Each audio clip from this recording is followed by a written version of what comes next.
Okay. Now, what I'll do, we'll break the show right here. Okay. And then Phil will divide it into 2 shows. Okay. Now let's go ahead and get started right back in. Let's talk a little bit more about volunteering this time. Volunteering. And then also, you guys doing aluminum cans? Yes. Aluminum can. About that for sure. Yes. Okay. All right. And then Howard Bentley, $25 per vehicle sold, donated to Second Chance Shelter. Right. We got $6,000 from them. Okay. Wow, that's awesome. Okay, let's go ahead and get started right back. 5, 4, 3, 2, 1. Good afternoon, everybody. Wait a minute. Good afternoon, everybody. My name is Donna Fiesel, and I'm your host of The Edge, Donna's Edge, found on Roku, Apple TV, and Amazon Fire through Abundant Television, and then locally to North Alabama, Channel 182 on Charter Communications. And we also have a podcast. And that podcast, by the way, Doug, it's a little easier than the other one was. So it's thenewscasters.com, thenewscasters.com. But thank you so much for watching, and we definitely appreciate you. We have Doug McGee, is one of my friends, he and Wanda. And by the way, I'm going to twist Wanda's arm just a little bit more. I think we can get her on the show. Yeah, because the other day she mentioned that you wanted her to be on here someday. And she said, I said, you need to. And she said, someday. Well, that's better than never. That's better than never. So, now if she's on here, everybody that watched Wanda on here everybody loves her because she's very just natural, and who she is who she is. The big problem, she wouldn't want to be on here wearing the clothes she wears out there because they probably got dog poop on them and whatever. So we have to make sure it's on day she's halfway presentable. But she's always presentable. She's going to have to be.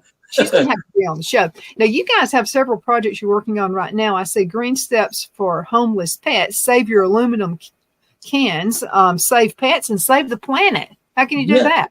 Well, several years ago, I'm a numbers guy. Everything, I can't help it. That's just the way I'm wired. And several years ago, we had some bags of aluminum cans, and I took them to the scrapyard and got, I don't know, $50-$60. And it got me thinking. So I Googled how, there's 32 cans in a pound. So I roughly figured how much money we got, and then roughly figured how many cans. I thought, well, that's pretty interesting. And my imagination started going, I wonder how hard it'd be to get 1 million cans. And so since then, for the last 2 or 3 years, every time we'd take aluminum cans, I'd add it to my little database. And I looked at, and about 3 months ago, I looked and we had 34,000 cans that just without even making any effort at all. We just collected. People bringing a bag of cans in or something, and we just that was with no effort. So then I thought, we need to make this, because at $0.015 a can, 1 million cans is worth $15,000. Now, it's not going to all come in at one time. We take a load, I think the last load was $75. But there's no effort to it. If people can get them here, and just think, the environmental effect of recycling 1 million cans. And Paulina Phillips from Langston, she picks up litter, and in a week and a half, she picked up 11 bags of aluminum cans. 11 here, and they're not smashed down or whatever. That's 11, regular size garbage bags of aluminum cans. And it just makes it, to me, it's just easy. I want to keep it low energy kind of. If you have cans and can get them to us, we'll gather them up, put them in our pickup truck or van, and haul them to the scrapyard, get 70. And by the time we get done with 1 million, think of the impact of 1 million cans recycled, $15,000 over a period of time for the shelter. It's just win-win for everybody. For everybody. The roads won't look as bad without seeing all those aluminum cans. No, we had, there are people who will call and say, hey, I've got a Walmart sack full of aluminum cans. Can you drive it on and pick them up? We're trying to work out the logistics of things like that because we want everybody to participate. But the more you can get, if you can get them to us, just on your way out, don't make a special trip, but you have to be going to the shelter, throw the bags in here and drop them off. That would be great. If you got a group of people that want to gather them, we can help pick up some, but we can't run the roads picking up smaller. It's just not, once again, the environment. Even ask somebody to do that to be crazy. So, really, you got to be logical about it. Yeah, you got to be like, understand that if you have to drive a long way to get them, the fuel consumption probably messes up the environment more than. But we are on a mission to try to collect 1 million cans. We'll update everybody once a month on Facebook. We'll have a little graph or whatever to let people know. I just think when I die, I would like to think, man, I'm partially responsible for collection of 1 million cans that did not go waste away in a landfill that got recycled and reused. So, well, you know something. Here's a simple idea too. So if you're just wanting to hurry up and get a bag of cans, if you'll smash them up, kind of crush them, put the kids to work. Tell the kids to smash cans, and they'll be glad to do it. They can step on them or whatever they want to do, and it'll take you longer to get a bag of them, but there'll be more in that bag. So absolutely, kind of crushing those cans would be good. It makes it a lot better. I mean, if you take bags that weigh 25 pounds versus a bag that weighs 8 pounds because of the just smashing them. Yeah, if you can smash them, wonderful. If not, we've got kids coming out here doing community service. We'll let them smash them. Either way. Yeah, but I'm hoping. I'd like to see some people catch on with this, and just to think 1 million. That's a big number, and the $15,000. Like I said, even though it trickles in, it's still that much money that we'll have to take care of the dog. It's completely. There's no losing side of this. Unless you're aluminum people who mine for aluminum, they're not, I don't know. But I don't think there's a losing side to this if everybody just wants to participate. Yeah, I just think it's a great thing to do. Again, crush your own cans. Let that be part of it. That's a lot of church, kids can do stuff like that. If you're part of a youth group, that would be another great thing to do. Civic groups, or we're actually going to PALS in Marshall County tomorrow. The People Against the Little State, me and Wanda are going to be members. And I want to, that's part of the keeping the greatest shelter. The earth provides shelter for all of us. So we need to be as environmentally conscious as we can be, so that we have shelter for ourselves as well as the animals that we take care of. So, hey, cans, we need aluminum cans. Absolutely. Let's talk about a couple more things now. And I saw this, you had 45 noses in, 61 noses out. And this was in what, August? I think it was in August, which is a slow month. It's still part of the summer slump, and everybody's focused on going back to school and things. So yeah, it's never a great month. August it isn't. So we normally were closer to 100 on each side, but yeah. So we had more out than in. That's a good thing. This month, I think right now we're about even. So hopefully a little bit more. Our goal pretty much every year is at least 1,000 dogs in and out. And I think we'll achieve that. But August is kind of a slow month as far as in and out. But from now to the end of the year, normally outgoing picks up because people are starting to think being at home for the holidays, and people are starting to, maybe Christmas or whatever. So dogs, we should see more going out than in until spring, I hope. I'd love to get our number. We've got 281 as of this morning, and I'd like to see that drop closer to 250. Oh, I would too. Now let's go ahead and give some kudos also to Howard Bentley. So what are they doing with you guys? This is the third year they've done it. Normally in September, they have a deal where for every car that's bought, they donate $25 to the shelter. And it was a $6,000 donation that they made. I picked up the check the other day. And that goes a long way. I mean, that is a big number for us. So we can't thank Howard Bentley enough for doing that. Excuse me. The auto industry is big in this area, and all these auto dealers have really been supportive of us. But that's a really, really big deal. All month long, all the cars that were sold, $25 of the price went to us. And I mean, it's just that kind of donation and that kind of support is great. I mean, that's amazing. That's absolutely. It really is.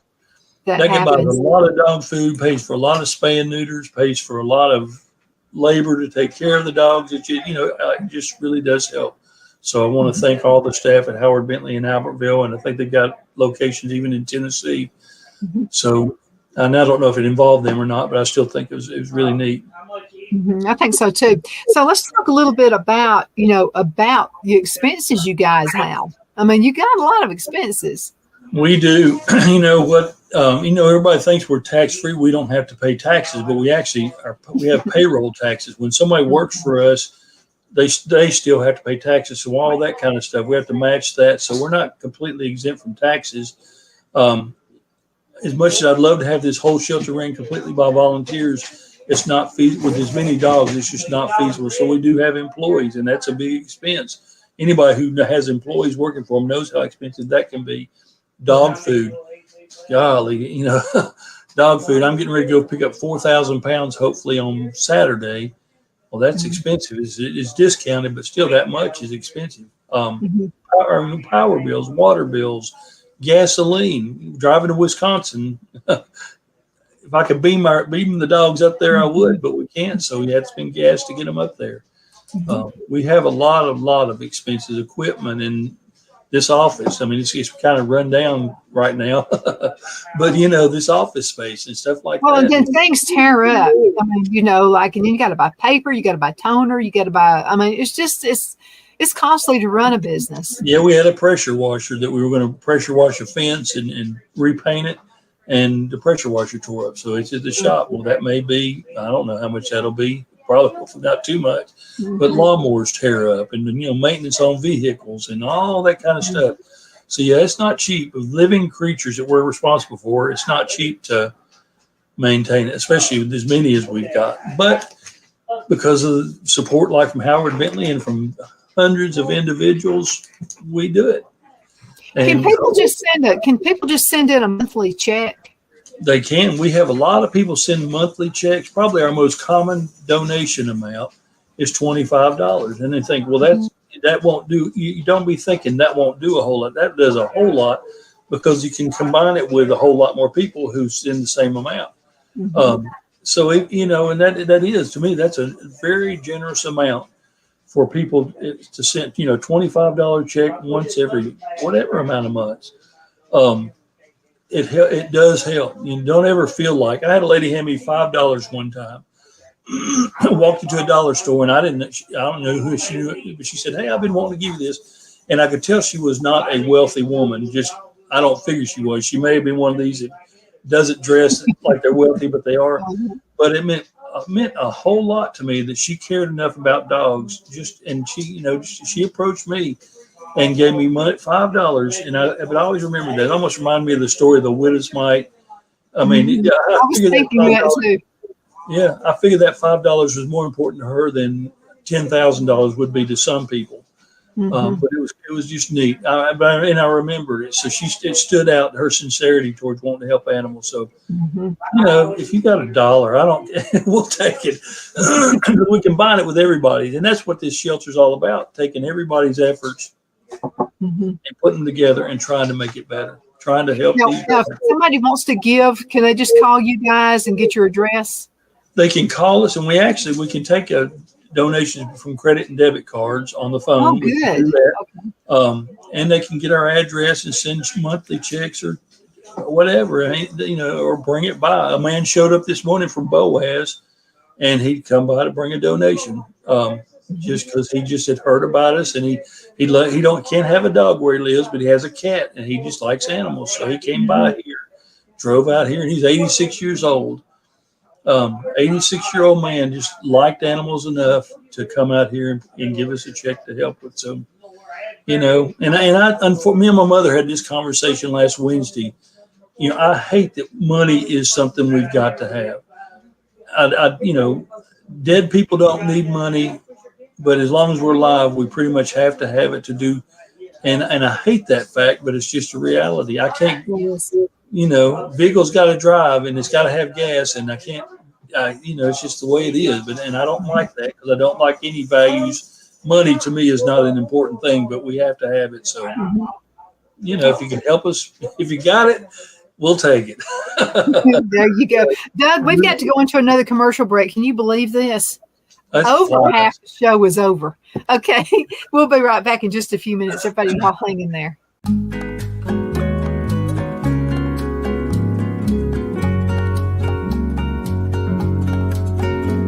At Lamone's Mexican Restaurant, located in Henniger, Alabama, and voted Best Mexican Restaurant of DeKalb County, Alabama 2020, we're here to serve you with authentic Mexican cuisine. Order easily online by going to limonsmex.com or call 256-657-3999 to place your order.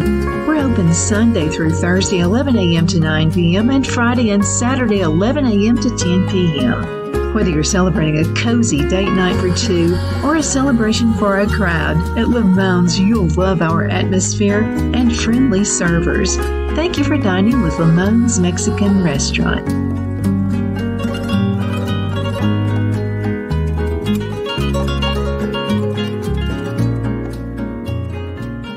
Jeff McCurdy of the McCurdy Law Firm has been a public service of this area for over 10 years. McCurdy, a member of the Henniger City Council, serves as prosecutor for the town of Sylvania and was named public defender for the city of Rainsville. The McCurdy Law Firm is located at 17326 Alabama Highway 75 in Henniger to better represent his Jackson and DeKalb County clients. If you need to be represented by a true public servant with proven success, call Jeff at 256-996-8701 or send a private email to mccurdylawfirm@gmail.com. No representation is made that the legal services performed is greater than the legal services performed by other lawyers.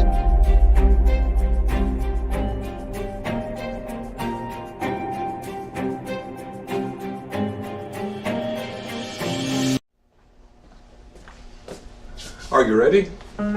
We all wonder what tomorrow will bring, but the future lays itself at the feet of the prepared and surrenders to the will of the persistent. It's not easy, but today shapes you so you can shape tomorrow.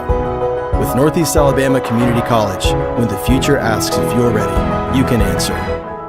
Yes. Begin your future at Northeast Alabama Community College. We are back. My name is Donna, and I am your host of Donna's Edge. You can find us on IAC Radio. Truth matters. It really does. And we're talking with Doug McGee, and he's with Second Chance Animal Shelter, Doug and Wanda McGee. And so we are really blessed to have them in the community. But now you guys people from all over the world basically are in contact with you, right? And it's through Facebook. Oh, yeah. We've been contacting people as far away as, Japan. So that is around the world. Yeah. We had a video of some people throwing a dog over the fence, and a news station in Japan called us to ask for permission to play it on there because they had the same problem. Apparently in Japan, people abandoning animals at animal shelters. So, yeah, we've had contact with people. We've got donors from all around the world. We got a donation from not Serbia, but somewhere in that area. Somebody was, I can't remember what country it was now. And actually the exchange rate, the donation came through PayPal, and they took a bigger cut because it was the exchange rate of the dollar versus whatever currency that was. It was just interesting. Volunteers, and that's something we've talked about in the past. About roughly 20% of the work done at the shelter is done by volunteers. Now, we have two types of volunteers. Some are community service. They get in trouble, they get a speeding ticket or some kind of low-level offense, and they can work it off. That's one type. But as far as that person who gets up, I want to help animals. That's what we need. That's what we're looking at. And if you do get communities, if some court orders you to do community service, hey, we'll take them. We've had them. Somebody got in trouble in Illinois, Chicago. They lived here. They let them do the community service here. So it was actually the information was sent to a court in Chicago, Illinois. And same with Florida. Spring break always gets us some community service people. They get down to Florida, spring break, they get in trouble. The judge says, go home and do 40 hours community service. So they'll do it here, and we'll send the information to the court systems. But we need those volunteers. They're good, but a lot of them might not want to be here. But we need those people who wake up and say, I like animals, and I want to do something to help animals in this area. We'd love to have you. And whatever your talent is, it doesn't matter. You came out and worked on all our flower gardens and that kind of stuff. Landscaping, that's one of the areas we can do. That was fun. Well, I'm glad you enjoyed it. See, I love landscaping. I love it. I dig it. I really do. Dig, you get it, dig. Yeah. Yeah, that's not, I don't think but I'm glad you do. One thing that a volunteer opportunity is going to present itself pretty quick. We've got a fence about, I think, 250 feet of wooden fence, and we're on the process of painting it, getting ready to paint it. And we want to paint it in off-white. And then we're going to see if we can get some volunteer artists from different school systems, like say at Gunnersville High School or Albertville High School. We'll give you 15 feet of fence, paint a mural or whatever you want to paint of something dog animal related, and just give them a chance to express themselves. Just, the whole fence at the shelter, hopefully within 6 months or so, will be painted with murals from local high school art clubs or just groups of students who want to, that way they can tag it with their school. Keep it, don't be obscene, but other than that, put something on there. I got a great idea. You know how we are big football rivals in this area. Oh, yes. Geraldine and Fife, we actually beat Fife. Fife, are you going to let us still be the winners? Or are you going to be the first ones to go in ahead and paint something? Fife, you can do that. Fife, Geraldine, Crossville, you're right there at Crossville. Albertville, Boaz, they're huge rivals. So many schools have animal mascots. See, we're the Geraldine Bulldogs. Put a big bulldog out there, guys. Sardis Lions and Crossville Lions and things like that. So maybe they could represent their school. That's kind of what we're after. We really want the school spirit to show up, plus the involvement with animals. We're hoping it's good. We got to get her paint the base coat first. We got to make it right now. It's just a wooden fence, and we're going to have to paint that. But I would love to get all the schools, any school that wanted, until we run out of space, say you got 15 feet of fence, do what you want with it. And just see what kind of artists are out there, how they express themselves. I'm hoping that works out real well. Of course, on the road we live in, there won't be a lot of traffic, but maybe it'll make more traffic down the road. I don't know. People want to see it. Your grandparents are going to want to look at it. Cousins and everybody else as well want to see that. Because the new generation, my generation getting ready to wither away and go on. But the future of animal welfare is going to be in the hands of the kids that are graduating school, and so we need to start getting them involved now and so we can make it better. No doubt. Well, I'm seeing more pet parents than I've ever seen before. More pet what? Pet parents. Yeah, there's a lot of. Absolutely. They don't have kids. They just have their animals. A lot of that going on. And then people, maybe their grandkids live in another state. They don't get to see them. Be a pet parent. That's right. That's an awesome thing to do. It'll keep you company too. Let's talk a little bit about adopting. People can actually adopt, or maybe adopt for the weekend. Yeah, we have a definite, and it's worked out pretty good. It used to be sporadic. Just about every weekend now, somebody comes to the shelter and takes a dog home for the weekend. Remove all guilt about having to bring it back. That's just something that everybody says is still beneficial to the dog. So, a lot of people come here on a weekend. Not a lot, but a steady flow of people now come here on a weekend, get a dog, take it home. One lady came out during the weekday, took it down to Gunnersville Park, the Gunnersville walking trail, and walked around for a few. And she just kept it a few hours and brought it back. And the dog was excited and happy. So yes, we definitely need those part-time weekend or even a day. I guess you call it fostering for a day. Yes, I would love, because the dogs love, and they need to get out of here. It still does them good, even though at the end of the time you're going to bring it back to the shelter. Don't feel guilty, because the dog, at least for a little, it's kind of like a vacation. So, hey, we definitely encourage people. If you want to do that, call us. We'll find a compatible dog for you and get it out of here for a while. Give it a break. You just answered my question I was about to ask. You're going to find a pet that's compatible to the person. So that's always we do. We're not going to give a big Rottweiler to a 12-year-old that don't weigh 50 pounds. It's going to be a dog that they can get along with, and we'll actually kind of test it first. And then, like I said, you don't have to take it to a park. You can take it home, let it run around in your yard for a little while. Please consider that. If you don't want to do anything else, if you don't want to come out here and clean kennels, but that would be a good way. And another good benefit of that is you may be thinking, I'd like to have a dog, but you really don't know because maybe you've never had one before. Good trial. Go get one, bring it home, and just see what how you feel about it. You may think, oh, I really can't handle dog hair on my furniture. No problem. And at least you'll know, rather than going and getting a dog, adopting it, and going through all that process, and then turning it in 6 months later because you can't stand how, So yeah, it's a good way to trial for you and a trial for the dog. I think it's a great family thing too, because if the kids are they're just yelling and they're screaming, I want a dog, I want a dog, I want a dog, and you're not really sure they're going to be able to manage taking care of a dog, they might fool you. So this will be a good way for you and the kids to test each other out on this situation. And a lot more than you think. Yeah, and a lot of kids, if you keep one for a couple of days, you might find out that in 15 minutes after the dog is at the house, the kid don't show it any attention. So that's an indicator, now. Yeah, you'll know. There's kids are that's the way they are. I've seen Christmas, they get toys, and the next day the toy's never played with again. So if you have it for a weekend, you might get to see that, the first few hours they were great with it, and then the next morning they get up and they don't even pay attention to it. Well, that might not be maybe they're not the kind of kids that would need to have a pet. But yeah, fostering, we need fosters of every kind. If you're got the heart for it and can handle being a hospice foster, we have a need for that right now. And what that means, just like it sounds, you take a dog home and make it comfortable and happy until it passes away and he's not here at the shelter. Because that, once again, back to the sadness factor. Yeah. It's kind of sad to see a dog pass away here with no connection to people other than the staff at the shelter. So, find your niche. If you look fosters, puppies, some people would love to have a litter of puppies, and we need those. We get a litter of puppies. They take up a lot of room, a lot of energy.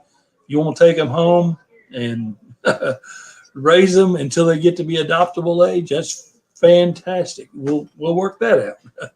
That'd be a great learning experience for your kids too. Absolutely, especially if you had a nursing mother and all that. It could really be you could do a lot of education with your children about life and all those things by having a mother dog with puppies, and good and bad. There may be something happens to a puppy because they're vulnerable, but it's still, I think there's a lot of lessons to be learned from watching them.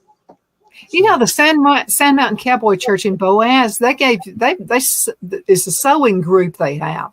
And so they were actually sewing a bunch of blankets for you guys. Could you still use something like that? We sure can. Those are gone. What we do, the goal for me was always to, every time a dog left the shelter, to have like a 4x4 blanket go with the dog, because the scent and stuff from the shelter would probably make the dog a little less edgy when it leaves. Maybe give it a little comfort. I always call it the Linus Project, because Linus on Charlie Brown. But they need to be the same size, and that's what the women at the Cowboy Church did for us. They did over 100, I think. But if you're adopting out 100 a month, then it kind of, we need, so that's something that needs to always keep going. So yeah, seamstresses, people who have sergers or sewing equipment that would wanted to help us with something like that, we can definitely use that kind of volunteers. There's so much need for volunteers here, and every aspect you can think. And so if you're sitting at home saying, I'm just bored, I have no purpose in life, come by here and we'll help you find purpose. You'll have purpose. Doug, we're going to have to call it a day. Tell folks how they can get in contact with you. Call us at 256, area code 256-561-2411. Look for us on Facebook at Second Chance Shelter, but instead of the word second, it's 2ND Chance Shelter. There's several out there, so we're the one in Boaz, Alabama. Come by the shelter, where our address is 130 County Road 398, Boaz. We're just off Highway 168. Send up smoke signals. If we see them, we'll try to get back in touch with you. Any way you can get in touch with us. We really need contact with people, and we need people interested in what we do so that we can try our best to make things better. For us. Thank you so much for being on the show today. It's always a pleasure. Thank you very much. I always enjoy it. And thank you for watching Donna's Edge. You're awesome. And tell all your friends about this and share this show. We would definitely appreciate you doing that as well. Bye, everybody.